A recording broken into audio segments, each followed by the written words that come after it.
Son-in-law injured with the attack of father-in-law. His name is Madhyam Das. He was sent to Kamalpur Bimal Singha Memorial Hospital after the incident.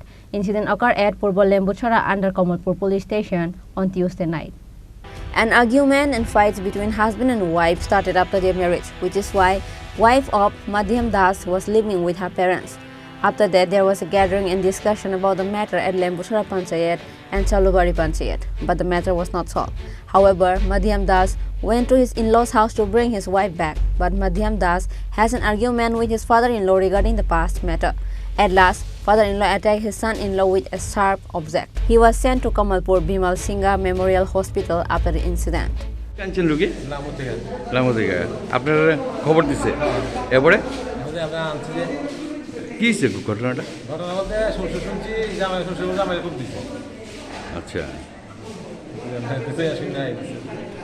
ছেলের নাম হয়েছে মধ্যম দাস আর এর শ্বশুরের নাম হয়েছে পরিমল মালাকার পরিবার লইয়া ঝামেলা কয়েকদিন ধরে চলতেছে তখন এই ঝামেলা মানে সংশোধন করার লাগি দুখানের নেতা টেতা সবাই আসিল এখানে প্রধান আসিল কনভেনার আসিল তখন কথাবার্তার মাধ্যমে কথাবার্তা যখন চলতেছে এটা মীমাংসা লাগে তখন একটু কথা কাটাকাটির মাধ্যমে তখন ওই মেয়ের বাবা এর শ্বশুর এর খুব মারছে কয়টার সময় ওই তো সন্ধ্যা লগে লগে আচ্ছা তো মানে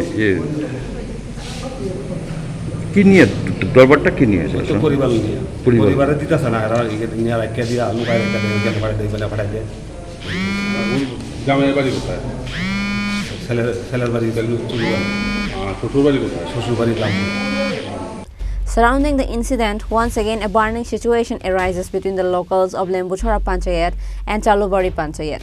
But no FIR was filed against anyone regarding the incident. Bureau Report, Chini Khorang.